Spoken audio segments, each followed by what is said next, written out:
The following is a Bergen-Fischer media production.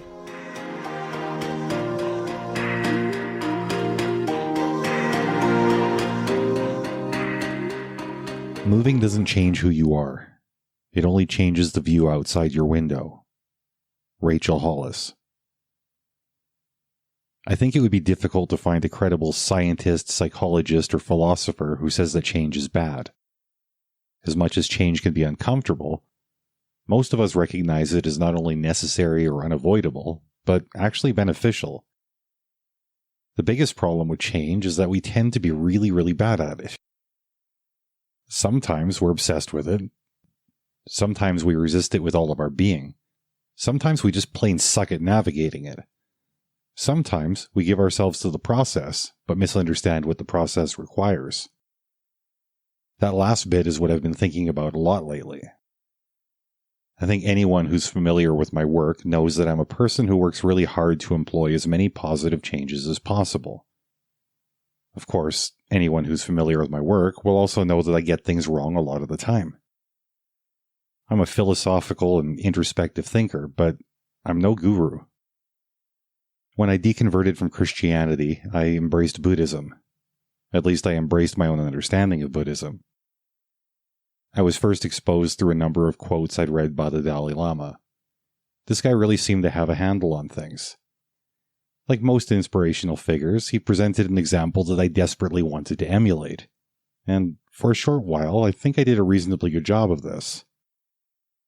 It didn't take long for me to start messing up really badly, though. At the time, I didn't understand where I was going wrong. In retrospect, it's pretty obvious. I got to a point where it wasn't enough to be influenced by a figure that I admired and respected. I wanted to dig into what influenced him. Instead of being open-minded enough to realize that no person should be reduced to a simple formula, especially a person that I don't really know, I drew the conclusion that his Buddhism was the only relevant factor. While that may have been true, I lacked a basic understanding of what Buddhism actually is.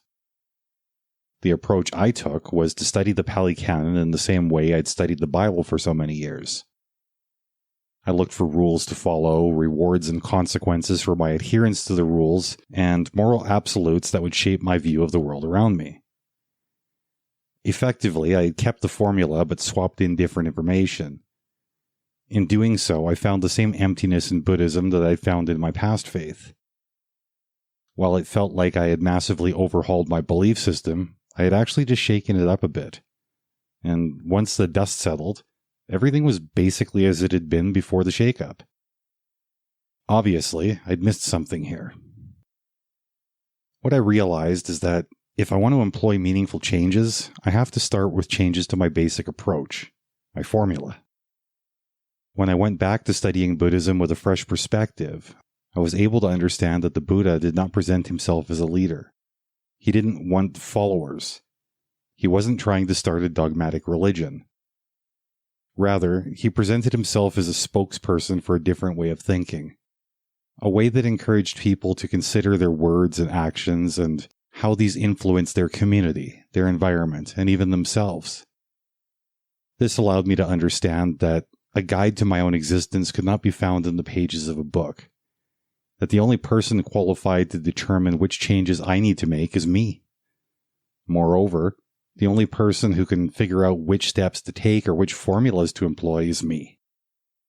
Yes, change is good, but real change can't happen unless we're willing to challenge not only the things we think we're doing wrong, but also the things that we think we're doing right. It's not enough to change the view outside the window. We have to change what's inside. If you have thoughts on this or anything else I've spoken about, send me an email. I'd love to hear about it. Also, if you haven't already, take the time to check out my new show, What I Like About You. Links in this week's show notes.